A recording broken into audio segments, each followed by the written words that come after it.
മോശപ്പെട്ട ഒരു സാഹചര്യമാണ് ഇന്നലെ അവിടെ ഉണ്ടായത്. എന്തുകൊണ്ടാണ് ഇങ്ങനെ പറയുന്നതെന്ന് ചോദിച്ചാൽ നമുക്ക് മനസ്സിലാക്കാം. ഈ ശബരിമല വിഷയത്തിൽ CPM-ന്റെയും പ്രത്യേകിച്ച് മുഖ്യമന്ത്രിയുടെയും നിലപാട് 3-4 വർഷങ്ങൾക്ക് മുമ്പ് നമ്മൾ കണ്ടതാണ്. സുപ്രീം കോടതിയിൽ നിന്ന് കിട്ടിയ ഒരു വിധി, ആ വിധി തന്നെ അങ്ങേയറ്റം കഷ്ടപ്പെട്ട് വലിയ കോടികൾ വക്കീൽമാർക്ക് ചെലവഴിച്ചാണ് കോടതിയിൽ നിന്ന് അങ്ങനെ ഒരു വിധി വാങ്ങി വരുന്നത്. ആ വിധി വാങ്ങി വന്നുകൊണ്ട് കേരളത്തിലെ എന്നല്ല, ഇന്ത്യയിലെ എന്നല്ല, ലോകത്തിലെ തന്നെ സകലമാന അയ്യപ്പ വിശ്വാസികളുടെയും വിശ്വാസ്യതയെ ചോദ്യം ചെയ്തുകൊണ്ട് അവർക്ക് വലിയ മനപ്രയാസമുണ്ടാക്കിക്കൊണ്ട് സ്ത്രീകളുടെ സാന്നിധ്യം ശബരിമലയിൽ ഉറപ്പിക്കാൻ വേണ്ടിയിട്ട് ഈ ഗവൺമെന്റ് നടത്തിയ വ്യായാമം നമ്മൾ കണ്ടതാണ്. കേരളത്തിലെയും ഇന്ത്യയിലെയും ബഹുസ്വര സമൂഹം ഒന്നടങ്കം അതിനെ എതിർക്കപ്പെട്ടു. അവരുദ്ദേശിച്ചതൊന്നും നടന്നില്ല. 65,000-ഓളം പോലീസിന് ഇതിനു വേണ്ടി ഉപയോഗിക്കപ്പെട്ടു. ആയിരക്കണക്കിന് ശബരിമല ഭക്തന്മാർക്ക് അവർ നടത്തിയ പ്രതിഷേധത്തിന്റെ പേരിൽ ആയിരക്കണക്കിന് ആളുകളുടെ പേരിൽ കേസുകൾ എടുക്കപ്പെട്ടു. ആ കേസുകളെ കുറിച്ച് ഗവൺമെന്റ് ഒന്നും മിണ്ടുന്നില്ല. ഹൈക്കോടതിയിൽ കൊടുത്ത സത്യവാങ്ങിനെ കുറിച്ച് ഒന്നും പറയുന്നില്ല. അപ്പോൾ ഒരു നിലക്കും അയ്യപ്പനുമായി ബന്ധപ്പെട്ട വിഷയത്തിൽ ഒരാത്മാർത്ഥതയും ഇല്ലാത്ത ഒരു സംഘം ആളുകളാണ് ഇതിന് നേതൃത്വം നൽകിയത് എന്നതാണ് ഇതിലെ ആദ്യത്തെ വിഷയം. രണ്ടാമത്തെ വിഷയം, ഞാൻ ആദ്യം സൂചിപ്പിച്ചതുപോലെ, ഇതൊരു ബഹുസ്വര സമൂഹം വളരെ ബഹുമാനത്തോടു കൂടി കാണുന്ന ഒരു ക്ഷേത്രവും അവിടുത്തെ ആചാരങ്ങളും അവിടെയുമായി ബന്ധപ്പെട്ടിട്ടുള്ള മറ്റു സാമൂഹിക കാര്യങ്ങളുമൊക്കെ കേരളത്തിലെ ഇന്ന് അറിയപ്പെടുന്ന, ഞാനൊരു വർഗീയവാദിയാണ് എന്ന് പറഞ്ഞ് വർഗീയവാദത്തിന്റെ നെറ്റിപ്പട്ടം കെട്ടിയ ഒരു വ്യക്തിയെ കാറിൽ കയറ്റിയാണ് കേരളത്തിന്റെ മുഖ്യമന്ത്രി ആ സദസ്സിലേക്ക് വന്നത്. അവിടെ തുടങ്ങുകയാണിത്. അവിടെ കൊണ്ടത് അവസാനിച്ചില്ല.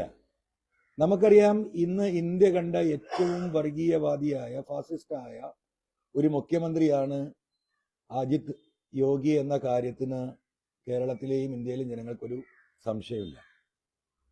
അതിലേക്ക് നിരവധിയായ മുഖ്യമന്ത്രിമാർ കേരളത്തിലുണ്ട്, ഇന്ത്യയിലുണ്ട്. നമുക്കറിയാം, കേരളം കഴിഞ്ഞാൽ ഏറ്റവും കൂടുതൽ സ്വാമിമാർ വരുന്നത് കർണാടകയിൽ നിന്നും ആന്ധ്രയിൽ നിന്നാണ്, തമിഴ്നാട്ടിൽ നിന്നാണ്. തമിഴ്നാട്ടിൽ മുഖ്യമന്ത്രിയെ ക്ഷണിച്ചു. തമിഴ്നാട്ടിലെ മുഖ്യമന്ത്രിക്ക് കാര്യം മനസ്സിലായതോടുകൂടി സ്റ്റാലിൻ സ്കിപ്പ് ചെയ്തു, ഏതൊരു മന്ത്രിയെ അയച്ചു കൊടുത്തു. എന്തുകൊണ്ടാണ് കർണാടക മുഖ്യമന്ത്രിയെ വിളിക്കാതിരുന്നത്? എന്തുകൊണ്ടാണ് ആന്ധ്ര മുഖ്യമന്ത്രിയെ വിളിക്കാതിരുന്നത്? അവർ BJPയുടെ എതിർചേരിയിലുള്ള മുഖ്യമന്ത്രിമാരാണ്. അപ്പൊ BJPക്ക് ഈ പറയുന്ന മോദിയേക്കാൾ തീവ്രവാദം തുപ്പുന്ന, കേരളത്തിൽ നിന്ന് ഏകദേശം 3000-ഓളം കിലോമീറ്റർ അകലെയുള്ള യോഗിയെ തന്നെ ഇവിടെ കൊണ്ടുവരാൻ എന്തുകൊണ്ട് ശ്രമിച്ചു? എന്താണ് അതിന്റെ പിന്നിലെ ഉദ്ദേശം? ഉദ്ദേശം വളരെ കറക്റ്റാണ്, നമുക്കെല്ലാവർക്കും അറിയാം. ഇതിലെ രാഷ്ട്രീയമായിട്ട് CPM-നെ സംബന്ധിച്ച് വലിയ തകർച്ചയിലാണ്. കേരളത്തിലെ പൊതുസമൂഹം ഈ ഗവൺമെന്റിനെതിരാണ്. ഓരോ ഘട്ടങ്ങളിലും കഴിഞ്ഞ ഒരു മാസമായി ചർച്ച ചെയ്തിരുന്ന പോലീസ് വിഷയങ്ങൾ, അതിപ്പം മൂടി വെക്കാൻ ഒരു സാഹചര്യം കൂടി ഈ വഴി അവർ ഒരുക്കുകയാണ്. പക്ഷേ ഒരു തെരഞ്ഞെടുപ്പിലേക്ക് കടന്നു പോകുന്ന കേരളം ആ തെരഞ്ഞെടുപ്പിൽ അമ്പേ പരാജയപ്പെടും എന്ന് പരിപൂർണമായും മനസ്സിലാക്കിയ മുഖ്യമന്ത്രി തന്നെയാണ് വർഗീയമായിട്ട് ഇതിനെ വിഭജിക്കാനുള്ള ശ്രമം നടത്തുന്നത്. ശബരിമല എന്ന് പറയുന്നത് ഒരു മതസൗഹാർദ്ദത്തിന്റെ കേളി കേന്ദ്രമാണ്. നമുക്കറിയാം, ഹൈന്ദവ സമുദായം മാത്രമല്ല, മറ്റു വ്യത്യസ്ത സമുദായങ്ങളിൽ നിന്നുപോലും അയ്യപ്പന്മാർ പങ്കെടുക്കുന്ന, പ്രാർത്ഥിക്കാൻ പോകുന്ന, അയ്യപ്പനെ കാണാൻ പോകുന്ന, അയ്യപ്പനെ ബഹുമാനിക്കുന്ന ഒരു സംസ്കാരം കേരളത്തിലുണ്ട്. അവിടെയാണ് ഈ പറയുന്ന, അത് ഉപയോഗിച്ചുകൊണ്ട് ഇവിടുത്തെ ഹൈന്ദവ സമുദായത്തിന്റെ സപ്പോർട്ട് വാങ്ങണം. അതിനെന്ത് മാർഗം? അതിനുള്ള ഏറ്റവും മ്ലേച്ഛമായ നീക്കമാണ് നടന്നത്. പക്ഷേ ബഹുമാനപ്പെട്ട മുഖ്യമന്ത്രി മനസ്സിലാക്കേണ്ട ഒരു കാര്യമുണ്ട്. കേരളത്തിൽ ഈ വർഗീയത വിലപ്പോകില്ല എന്ന് ഇന്നലത്തെ അയ്യപ്പ സംഗമം ഇവിടെ തെളിയിച്ചിരിക്കുകയാണ്.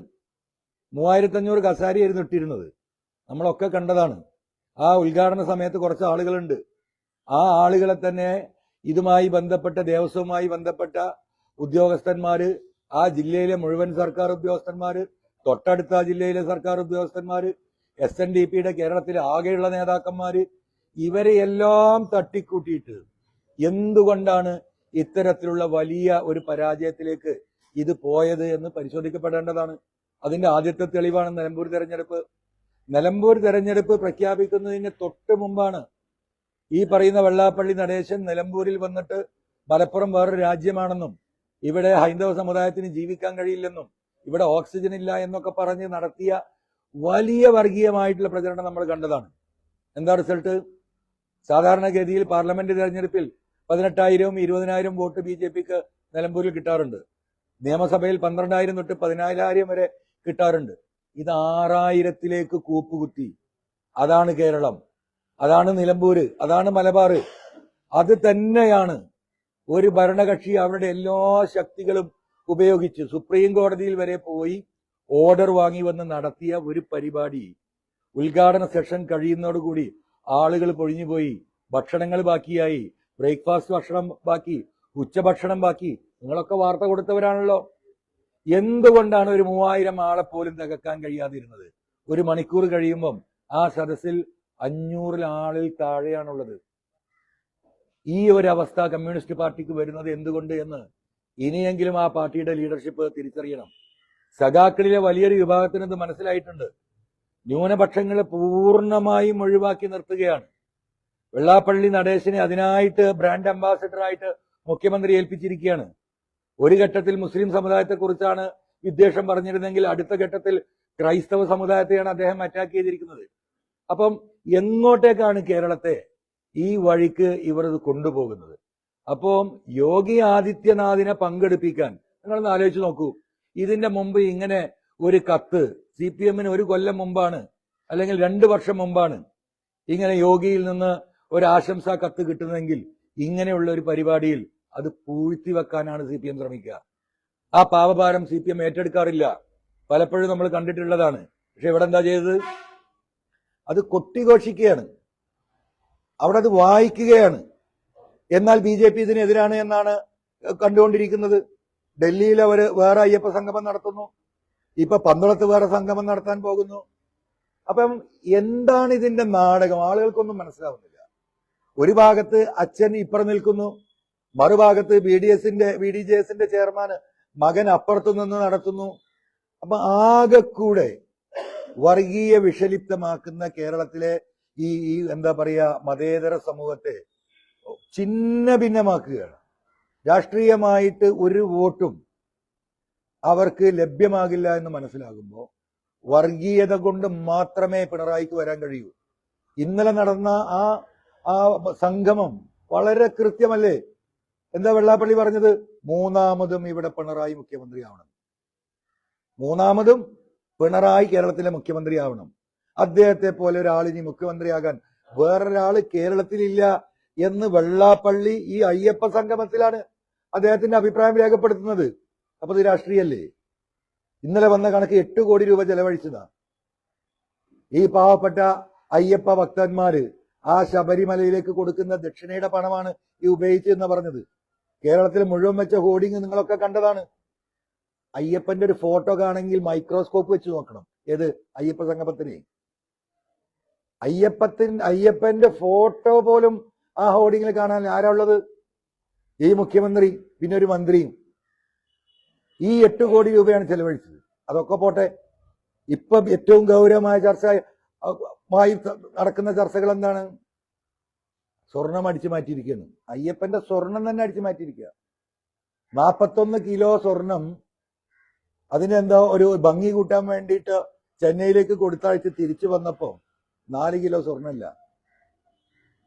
ആരത് അടിച്ചു മാറ്റിയത്? ഇവിടെ അയ്യപ്പ വിശ്വാസികൾ ചോദിക്കുന്ന ഏറ്റവും വലിയ ചോദ്യം അതാണ്.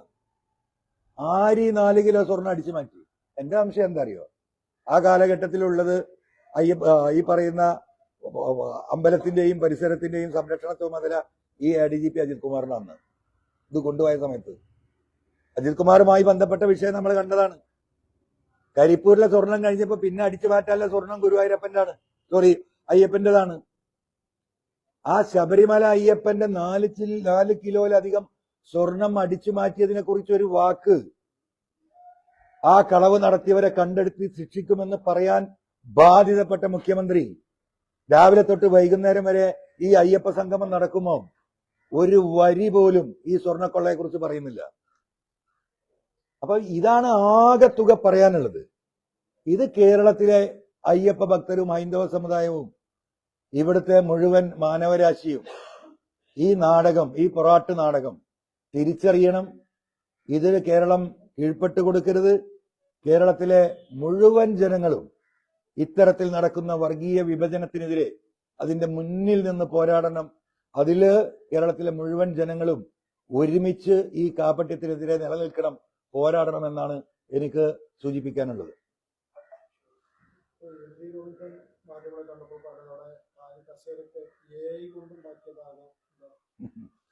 ഗോവിന്ദമാഷെ സംബന്ധിച്ച് ഞാൻ പറയണോ, അദ്ദേഹം ഏതൊരു വസ്തുതയാണ് ഈ കാലത്തിന്റെ ഇടക്ക് അദ്ദേഹം അംഗീകരിച്ചിട്ടുള്ളത്? കേരളത്തിലെ 3.5 കോടി ജനങ്ങളത് കണ്ടതാണ്. കസാര AI ആണോ? ഇനിയിപ്പോ നാളെ വെള്ളാപ്പള്ളിയെ തന്നെ AI കൊണ്ട് നിർമ്മിച്ച് നിങ്ങൾ കാറിൽ കയറ്റി ഇരുത്തിയതാ എന്നാണ് പറഞ്ഞിട്ടുണ്ടോന്ന് എനിക്കറിയില്ല. വെള്ളാപ്പള്ളി മുഖ്യമന്ത്രിയുടെ കാറിലൊന്നും പോയിട്ടില്ല. ഇങ്ങനെയുണ്ടോ ഒരു അസംബന്ധം നിങ്ങൾ പറയുന്നത്? അത് നിങ്ങൾ AI ഉണ്ടാക്കിയതല്ലേ എന്ന് നാളെ ഗോവിന്ദമാഷ് പറഞ്ഞാൽ ഒരു അത്ഭുതവും കരുതണ്ട. ഗോവിന്ദമാഷ് കുറെ കാലമായിട്ട് ഇപ്പൊ ഈ AI ആണ്, ആർട്ടിഫിഷ്യൽ ഇന്റലിജൻസ് ആണ് അദ്ദേഹത്തെ പോലും നയിക്കുന്നത്.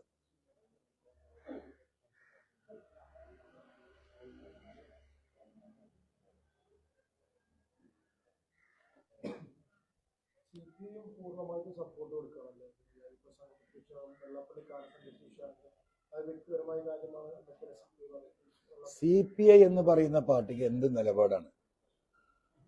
അവരെടുത്ത നിലപാട് ഈ അജിത് കുമാറിന്റെ വിഷയത്തിൽ, പോലീസിന്റെ വിഷയത്തിൽ എന്ത് നിലപാട് അവർ സ്വീകരിച്ചത്? അവരെടുത്തൊരു നിലപാട് പൂരം കലക്കിയതിൽ ADGPക്ക് പങ്കുണ്ട്, അജിത് കുമാറിന് പങ്കുണ്ട് എന്ന ഉറച്ച നിലപാടിലായിരുന്നല്ലോ CPI ഉണ്ടായിരുന്നത്. ആ നിലപാടിനോടൊപ്പം ഇപ്പോഴുണ്ടോ? സുജിത് ദാസുമായി ബന്ധപ്പെട്ട കേസിൽ ഞാൻ പറഞ്ഞ കാര്യത്തിൽ അത് അവർ ഉറച്ചു നിന്നിരുന്നല്ലോ. ഇപ്പൊ ആ നിലപാടുണ്ടോ?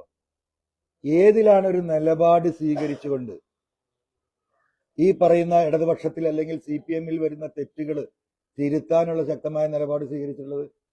അപ്പൊ CPI പറയുന്നത് അതൊരു പറച്ചിലിനപ്പുറം അത് നടപ്പാക്കേണ്ട ഒരു നിലപാടായിട്ട് CPIക്ക് അത്തരത്തിലുള്ള ഒരു നിലപാട് സ്വീകരിക്കാൻ കഴിയാത്ത അവസ്ഥയിൽ തന്നെയാണ് CPI ഉള്ളത് എന്ന് നമുക്ക് എല്ലാവർക്കും അറിയാം.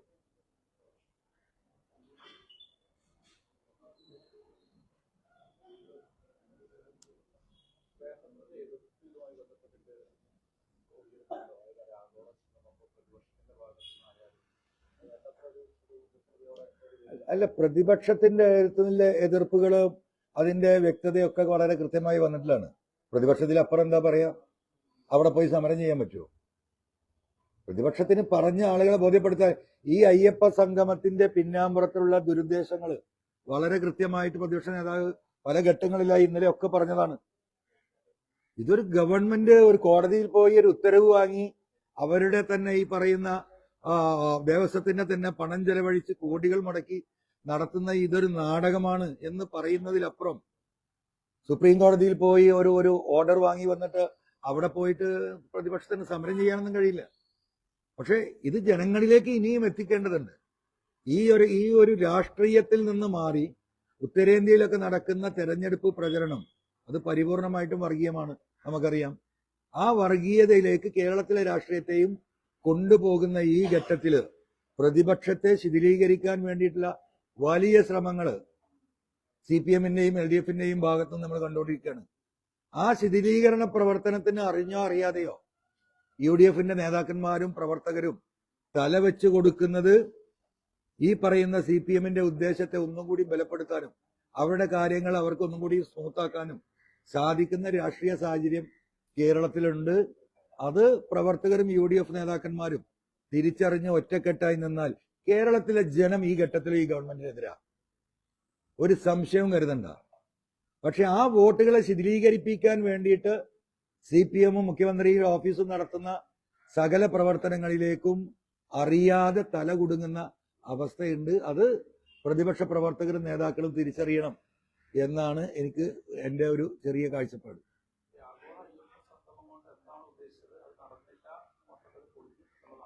അയ്യപ്പ സംഗമം പൊളിഞ്ഞല്ലോ. അയ്യപ്പ സംഗമം പരിപൂർണ നാടകമാണ് എന്ന് അവിടുത്തെ ജനങ്ങൾ തന്നെ, നിങ്ങളൊന്ന് ആലോചിച്ച് നോക്കൂ. ഇത് നടന്ന പരിസര പ്രദേശത്തെ 1-2 പഞ്ചായത്തിൽ നിന്ന് സഖാക്കൾ മാത്രം വന്നാൽ ആ പരിസരവും ഹാളും നിറഞ്ഞു കവിയും. 3500 ആളെ കൂട്ടാൻ എന്താ പ്രയാസം? എന്തുകൊണ്ടാണ് ആളെ കൂട്ടാൻ കഴിയാതാവുന്നത്? നിങ്ങളൊന്ന് പരിശോധിച്ച് നോക്കൂ. കഴിഞ്ഞൊരു 1.5 വർഷമായിട്ട് മുഖ്യമന്ത്രി നടത്തുന്ന എല്ലാ ഇത്തരത്തിലുള്ള പൊതുപരിപാടികളും പരാജയമല്ലേ? ആളില്ലല്ലോ പകുതിയിലധികം. എന്തിനേറെ പറയുന്നു, നിലമ്പൂർ തെരഞ്ഞെടുപ്പില് മുഖ്യമന്ത്രി പങ്കെടുത്ത 4 കൺവെൻഷനുകള് തൊട്ടടുത്ത വണ്ടൂരിന്നും ഏറനാടുന്നും മഞ്ചേരിയിൽ നിന്നും ആളെ അടിച്ചില്ലേ ബസ്സില്? മുഖ്യമന്ത്രി പോകുന്നിടത്ത് മുമ്പുണ്ടായിരുന്ന ജനങ്ങളെ എന്താ ഇപ്പൊ കാണാതാവുന്നത്? അദ്ദേഹത്തോട് കാണിച്ചിരുന്ന സ്നേഹപ്രകടനം എന്താ ഇവിടെ കേരളത്തിൽ ഇല്ലാതായത്? അത് പരിപൂർണമായിട്ടും ജനങ്ങളെ തിരസ്കരിച്ചു. ഇത്തരത്തിലുള്ള എന്താ പറയാ വിഘടന വിഭജന വർഗീയ ആശയങ്ങളുമായി ഈ പാർട്ടി പോവുകയാണെങ്കിൽ, ഞാൻ പറഞ്ഞല്ലോ, കമ്മ്യൂണിസ്റ്റ് പാർട്ടിയുടെ അടിത്തറ തകർത്ത് പശ്ചിമ ബംഗാളിന്റെ അവസ്ഥയാക്കിക്കൊണ്ട് പിണറായി ഈ ഗവൺമെന്റിൽ നിന്ന് ഇറങ്ങിപ്പോകൂ. എനിക്ക് ശേഷം പ്രളയം, അത് തന്നെയാണ് അദ്ദേഹത്തിന്റെ നയം. ഒരിക്കൽ കൂടി ആ കസാരയിൽ കയറിയിരിക്കാൻ അദ്ദേഹത്തിന് സാധിക്കുമോ എന്നുള്ള അവസാന പരിശ്രമമാണ് ഈ പറയുന്ന എല്ലാ വർഗീയ വിഭജനങ്ങളും മനുഷ്യർ തമ്മിലുള്ള ആശയ കുഴപ്പങ്ങളും ഉണ്ടാക്കുന്ന എല്ലാ സംഗതിയും. അദ്ദേഹത്തിന്റെ എല്ലാ ജനഹിത പരിപാടികളും പരാജയമാണ്. അതിൽ ഇന്നലത്തെ അയ്യപ്പ സംഗമം അതിന്റെ ഏറ്റവും വലിയ ചൂണ്ടുപലകയാണ്. ഒരു ഭാഗത്ത് BDJS, ഒരു ഭാഗത്ത് അച്ഛൻ, ഒരു ഭാഗത്ത് മകൻ, ഒരു ഭാഗത്ത് ദേവസ്വം, ഒരു ഭാഗത്ത് സകലമാന മന്ത്രിമാര്, ഒരു ഭാഗത്ത് പാർട്ടി, ഒരു ഭാഗത്ത് ഇടതുപക്ഷം, കേരളത്തിലെ മുഴുവൻ ഉദ്യോഗസ്ഥന്മാര്, ഇവരെല്ലാം ഒരു മനസ്സോടുകൂടി അതിന് പ്രവർത്തിച്ചിട്ടും എന്തേ കസാര നിറയാതെ പോയത്? അവർ നടത്തിയ ആവേശം, അവർ കാണിച്ച വാശി, അത് ശരിയാണെങ്കിൽ 3500 അല്ല 30,000 ആള് പങ്കെടുത്ത് പമ്പയിലേക്കുള്ള റോഡുകൾ മുഴുവൻ ബ്ലോക്ക് ആവണം. അതായിരുന്നു ഉണ്ടാവേണ്ടിയിരുന്നത്. അതിനുവേണ്ടിയായിരുന്നു അവർ പണിയെടുത്തിരുന്നത്. എന്നിട്ട് 500 കസാല പോലും അരമണിക്കൂർ കഴിയുമ്പോഴേക്ക് 500 കസാരയിൽ താഴെ ആളിരിക്കുന്ന കൂലി കൊടുത്ത നമ്മൾ കാണുന്നുണ്ട്. ചെറുപ്പക്കാർ 15 വയസ്സും 16 വയസ്സുമായ കുട്ടികളാണ് അതിലെ ടീഷർട്ടും കൂളിംഗ് ഗ്ലാസും ഇട്ട് അതിൻ്റെ ഉള്ളിൽ കൂടെ നടക്കുന്നത്. ഏത് അയ്യപ്പ ഭക്തന്മാരത്? ആർക്കത് മനസ്സിലാവാത്തത്? അയ്യപ്പനെ ഹൃദയത്തോട് ചേർത്ത് പിടിച്ച ഒരൊറ്റ അയ്യപ്പ ഭക്തൻ നില അവിടെ ഉണ്ടോന്ന് എനിക്ക് സംശയമാണ്. ഏതെങ്കിലും സാധുക്കള് ഇതിന്റെ സത്യാവസ്ഥ അറിയാതെ വന്ന് പെട്ടവരുണ്ടെങ്കിൽ ഉണ്ടാകും. ആളുകൾക്ക് മനസ്സിലായി, അത് വളരെ ക്ലിയർ. അത് തന്നെയാണ് ഇന്നലെ ആ കോലത്തിലെ സദസ്സായത്.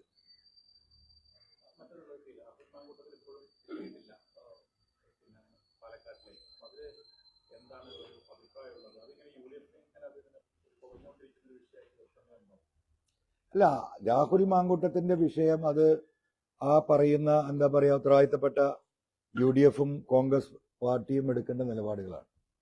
അത് കൃത്യമായി നിലപാടുകൾ എടുത്തത് കാര്യങ്ങൾ കൃത്യമായി പകുതി പറഞ്ഞ് പകുതി പറയാത്താണ് സത്യത്തിൽ ഇതിന്റെ വിഷയം. അതിലാണ് ഈ കൺഫ്യൂഷൻ കോൺഗ്രസ് പ്രവർത്തകർക്കും ബാക്കിയുള്ളത്. ആ കൺഫ്യൂഷൻ തീർക്കത്തക്ക രീതിയിലുള്ള ഒരു കാര്യങ്ങൾ നിലപാട് സ്വീകരിച്ച് പറഞ്ഞാൽ അത് അവസാനിക്കുന്നേ ഉള്ളൂ. അത് അവരാണ് ആലോചിക്കേണ്ടത്. അല്ല, അതൊക്കെ ഓരോരുത്തരുടെ വ്യക്തിപരമായ വിഷയമാണ്. മണ്ഡലത്തിലേക്ക് പോയിട്ട് ജനങ്ങൾക്ക് എന്തെങ്കിലും ഒരു ഉപകാരം ചെയ്യാൻ വേണ്ടിയിട്ടാണല്ലോ സാധാരണഗതിയിൽ ഒരു MLA മണ്ഡലത്തിലേക്ക് പോകുന്നത്. അവിടെ ജനങ്ങളെ കാണാനും ജനങ്ങളുടെ പ്രശ്നങ്ങൾ അറിയാനും അത് പരിഹരിക്കാനാണ് സാധാരണ എല്ലാ പൊതുപ്രവർത്തകരും MLA-മാരൊക്കെ നമ്മളെ മണ്ഡലങ്ങളിലേക്ക് പോകുന്നു.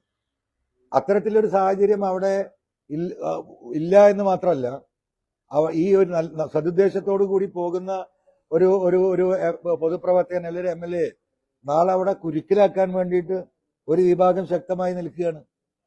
അപ്പോൾ സ്വാഭാവികമായിട്ടും ആ ഉദ്ദേശത്തിന് എന്താ പറയാ കളങ്കം ചാർത്തുന്ന റിസൾട്ട് എന്താണോ ഉദ്ദേശിച്ചത് അതിന്റെ ഒരു ആന്റി റിസൾട്ട് വരാൻ സാധ്യതയുണ്ട്. അപ്പൊ നമ്മൾ കണ്ടുകൊണ്ടിരിക്കുകയാണ്.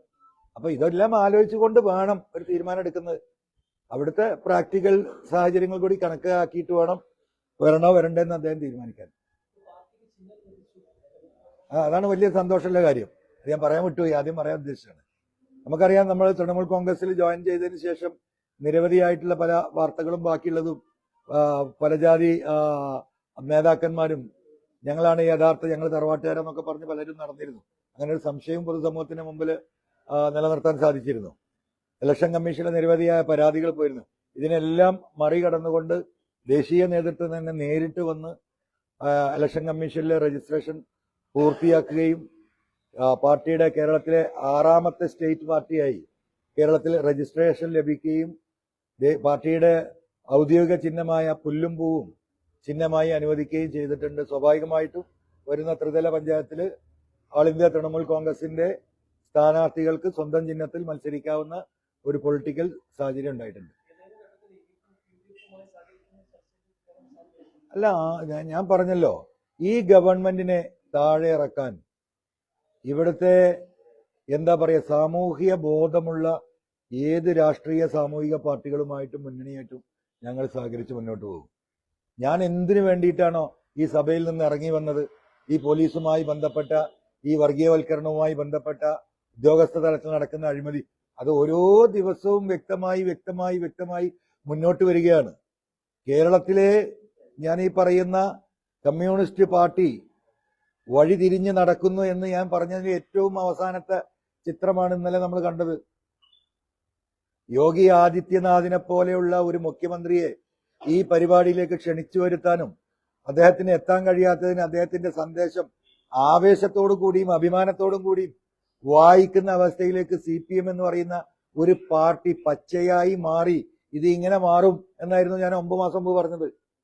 അതാണ് ഇപ്പൊ കണ്ടുകൊണ്ടിരിക്കുന്നത്. അത് തിരിച്ചറിയേണ്ടത് ഇവിടുത്തെ പൊതുസമൂഹവും സഖാക്കളുമാണ്. എന്തിന്റെ അടിസ്ഥാനത്തിലാണോ കമ്മ്യൂണിസ്റ്റ് പാർട്ടിയെ വിശ്വസിച്ച് ആ പാർട്ടിയിൽ ഈ നാട്ടിലെ സാധാരണ ജനങ്ങളും മതേതര വിശ്വാസികളും ന്യൂനപക്ഷങ്ങളും ഒക്കെ നിൽക്കുന്നതിന്, അതിന് ഘടകവിരുദ്ധമായി ഒരു ഫാസിസ്റ്റ് രാഷ്ട്രീയ പാർട്ടിയെക്കാളും ആവേശത്തിൽ CPMന്റെ ലീഡർഷിപ്പും ഗവൺമെന്റും മുഖ്യമന്ത്രിയും മാറി എന്ന് തിരിച്ചറിയാനും ചിന്തിക്കാനുള്ള ശേഷി കേരളത്തിലെ സഖാക്കൾക്കും പൊതുസമൂഹത്തിനും ഉണ്ടായാൽ മതി.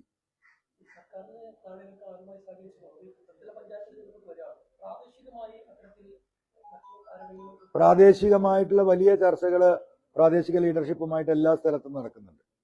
ഒരു ധാരണക്കുള്ള ശ്രമങ്ങൾ, നമ്മളെല്ലാവരും ഒരുമിച്ച് പോകണം എന്ന ഒരു ചർച്ച UDFന്റെ താഴേക്കടയിലുള്ള പ്രാദേശിക നേതാക്കന്മാരിൽ നിന്ന് എല്ലാ ഭാഗത്തു നിന്നുണ്ട്.